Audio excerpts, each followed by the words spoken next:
시편 81편도 이제 80편과 같은 아삽의 시로 이렇게 기록되어져 있습니다.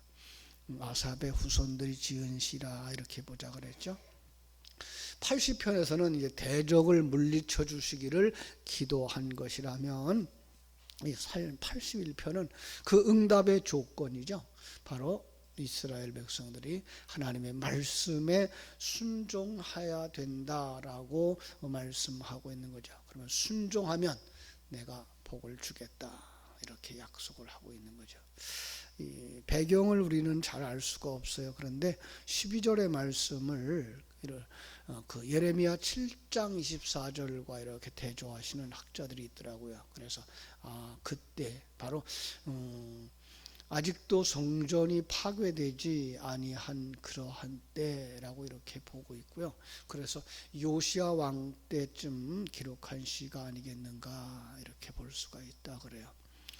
악기의 이름이 여기 나오죠. 그러면서 기띔에 맞춘 노래 이렇게 했는데, 인도자를 따라서 기띔에 맞춘 노래, 이게 다 노래를 불렀던 얘기인데 그게 뭐 곡조의 이름인지 악기의 이름인지는 잘 분별하지 못하지만 인도자를 따라서 함께 이렇게 노래하듯 시를 낭송했던 바로 그러한 시다라는 것 우리가 알 수가 있습니다. 먼저 우리에게 요구하고 있는 게 뭡니까? 여러 가지 악기로 즐겁게 하나님 앞에 찬양하라 라고 말씀하고 있어요. 우리의 능력이 되시는 하나님을 향하여 기쁘게 노래하며 야곱의 하나님을 향하여 즐거이 소리칠지어다. 시를 읊으며 소고를 치고 아름다운 수금에 비파를 아우를지어다. 능력이 되시는 하나님, 우리의 구원자 되시는 하나님, 그분은 참으로 이 세상 어떤 힘보다도 그 강한 능력의 하나님이셨지 않느냐라고 말씀하면서 여기서 턱 뭐가 나와요? 야곱의 하나님이 나와요.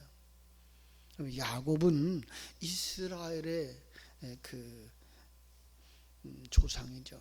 어떤 면에서 그들이 이스라엘이라고 하는 이름을 가지게 된 이유조차도 이 야곱의 이름 속에서 시작되었다는 걸 우리는 알 수가 있어요. 야곱은 정말로 태중에서부터 하나님의 약속을 받고 이렇게 태어났고요. 그 약속을 붙잡고 살다가 아버지 품을 떠나서 이제 광야에서 돌베개 베고 잠을 자다가 거기서 하나님을 만나지 않습니까? 하나님 만난 후에 그가 하나님 앞에 서원을 하죠. 그리고 서원한 후에 그 서원이 이루어져가는 그 과정 속에서 그는 야복강까지 가게 되고 거기서 완전히 옛사람을 내려놓고 그때부터 지팡이 말씀을 의지하는 인생을 살아왔던 사람입니다. 그는 하나님의 약속을 바라보았지만 아직도 옛사람이 남아있었을 때의 그 모습이 뭐예요? 야곱이었죠.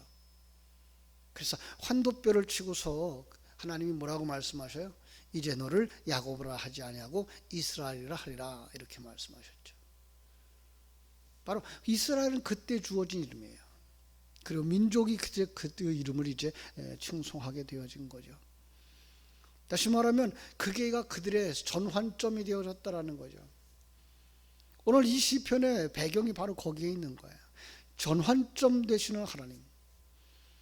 우리가 지금 고난 중에 있고 어려움 중에 있지만은 이 고난과 어려움 극복시키고 회복시켜 주실 그 전환점의 하나님. 그러니까 그 하나님을 어떻게 하라고요? 기쁘게 노래하라. 즐겁게 찬송하라. 악기들을 다 동원하라. 마치 우리 과거의 그 풍악놀이와 같은 분위기죠. 그죠?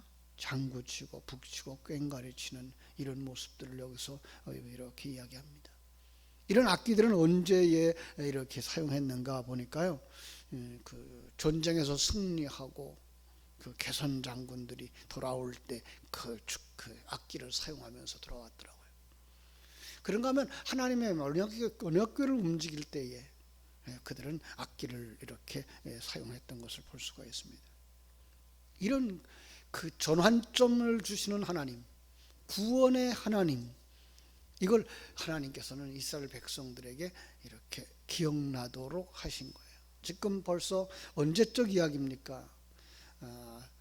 출애굽에서부터 지금 이 시편을 기록할 때까지는 천년이 넘는 시간이 지난 후인데도 불구하고 그들은 그 천년 이전의 출애굽의 역사, 아니 그 이상의 그 조상들 야곱의 역사를 기억하면서 지금 너희들이 하나님 앞에 나아가서 찬양해야 되고 하나님께 영광을 돌려야 되지 않겠느냐라고 하는 것을 되새김질 하도록 하나님은 뭐라고 약속합니까? 요구합니까?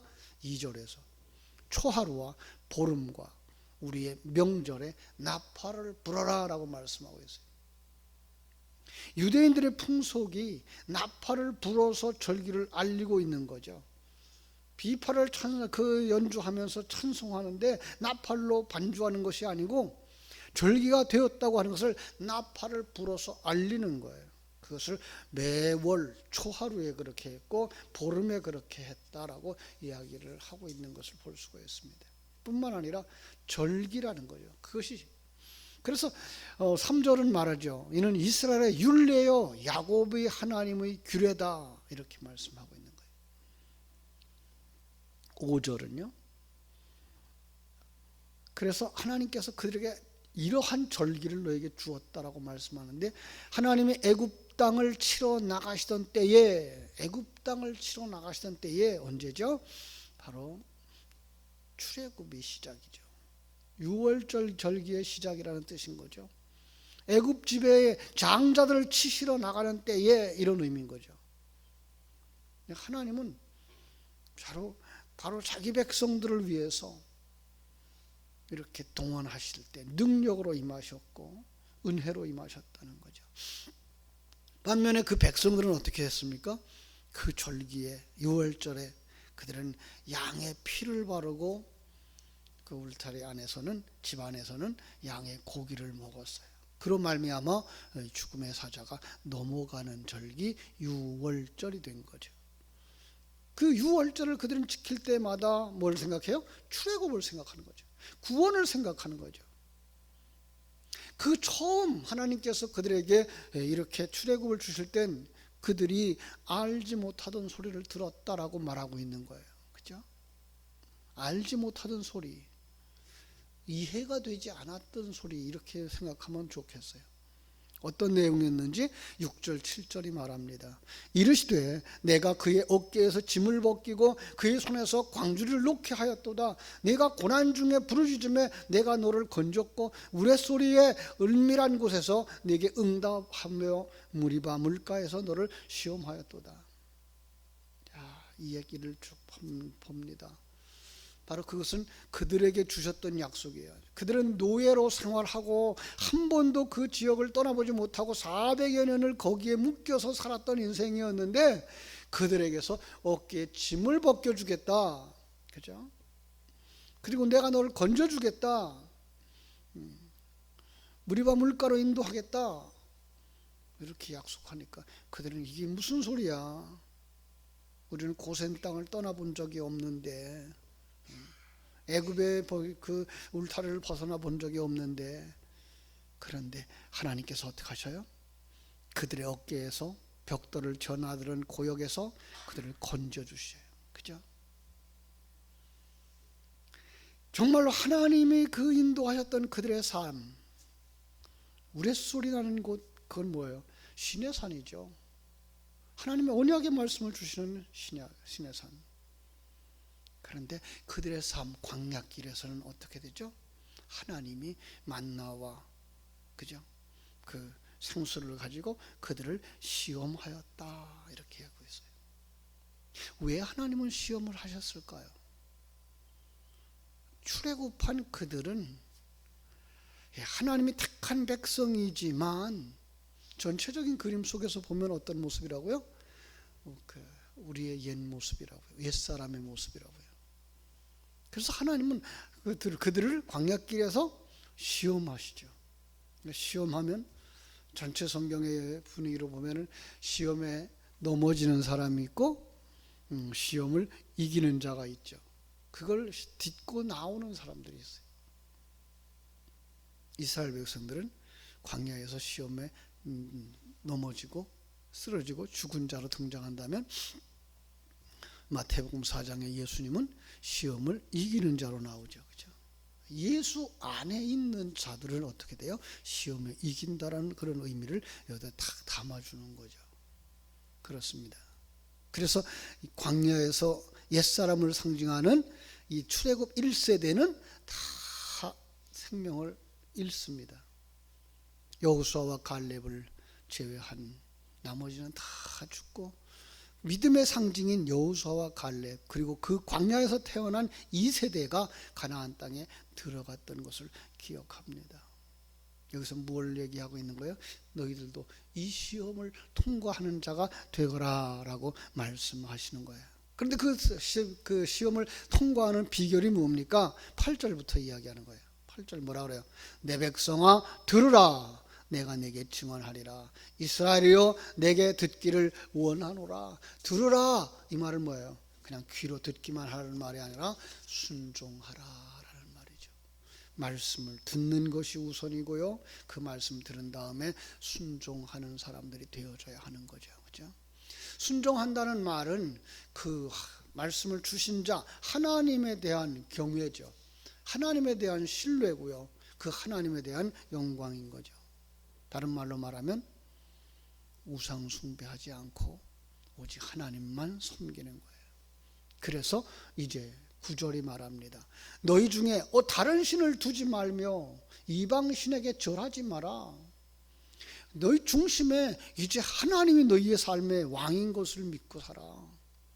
하나님을 너희들의 중심에 모시고 살아. 하나님이 왕이면 너는 누구예요? 종인 거죠. 우리는 그 속에서 뭘 배울 수 있어요?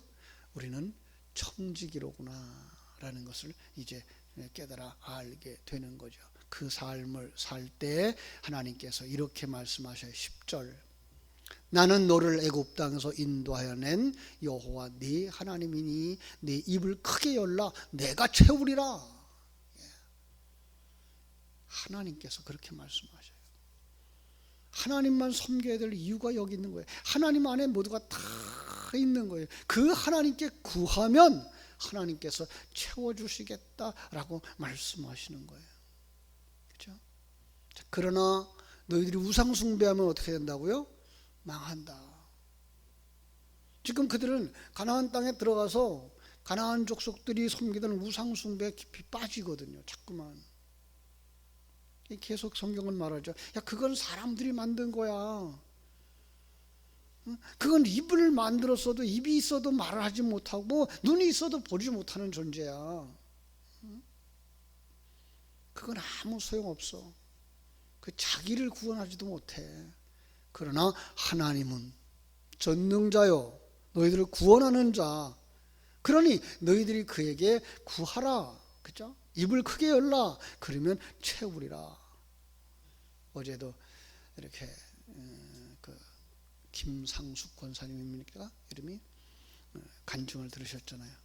한국의 조지 물러라고 이야기할 수 있다고. 자기는 다른 사람이 그렇게 불러준다고.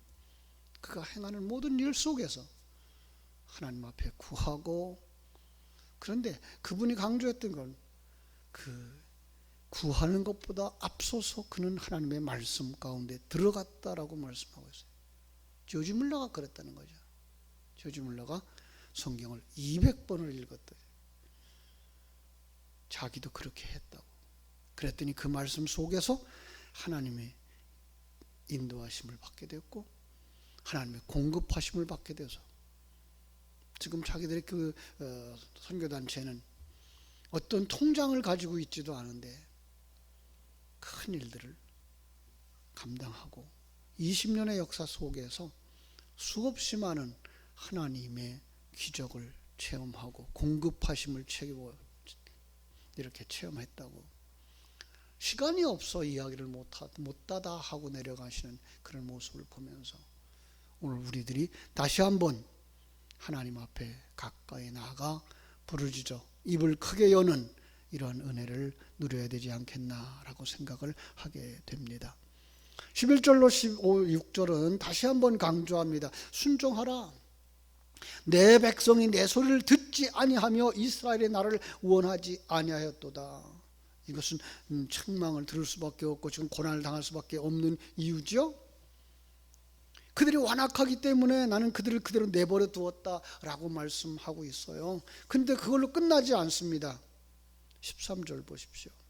내 백성아 내 말을 들으라. 이스라엘아 내 도를 따르라. 순종하라. 그리하면 14절 내가 속히 그들의 원수를 누르고 내 손을 돌려 그들의 대적들을 치리니 여호와를 미워하는 자는 그에게 복종하는 채 할지라도 그들의 시대는 영원히 계속되리라.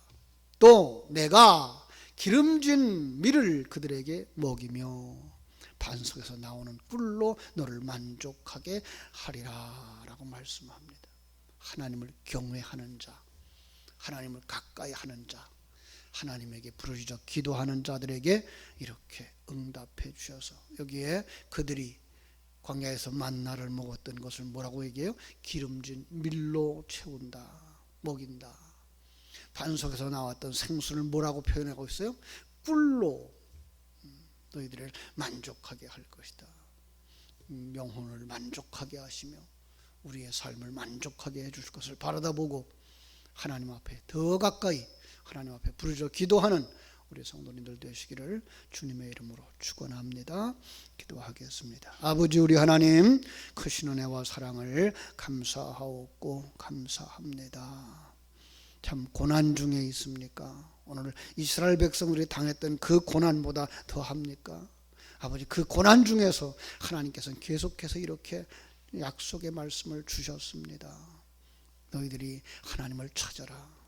하나님 앞에 가까이 나가면 야곱의 하나님이 너희들을 이스라엘로 만들어 줄 거야. 승리자가 되게 할 거야. 그 고난을 이기게 할 거야. 그리고 채워주실 거야 라고 말씀하신 주의 음성을 들으면서 오늘 우리 속에 아직도 야곱과 같았던 것들을 내려놓는 시간 되게 해주시고 이스라엘 백성들에게 약속하신 그 약속의 말씀을 절기해 주셨던 그 약속의 말씀을 초하루와 또 보름날 주셨던 그 약속의 말씀을 우리의 가슴 속에 깊이 묵상하며 입을 크게 열어 하나님 앞에 부르짖어 기도하는 자들 되게 하여 주시옵소서. 뿐만 아니라 하나님께서 채우시는 기적을 체험하고 하나님과 함께 동행하며 승리의 길을 걸어갈 수 있는 복된 성도들, 영혼이 잘 되고 범사가 잘 되고 강건해지는 역사를 누리면서 살아가는 복된 성도들이 다 되게 하여 주시옵소서. 오늘 하루의 삶도 주님께 부탁드립니다. 일마다 때마다 시간 분분 초초마다 임마누엘 하신 하나님을 동행하면서 하나님과 함께 승리의 길을 걸어가는 복되고 아름다운 성도들이 다 되게 하여 주시옵소서. 예수님 이름으로 기도하옵나이다. 아멘.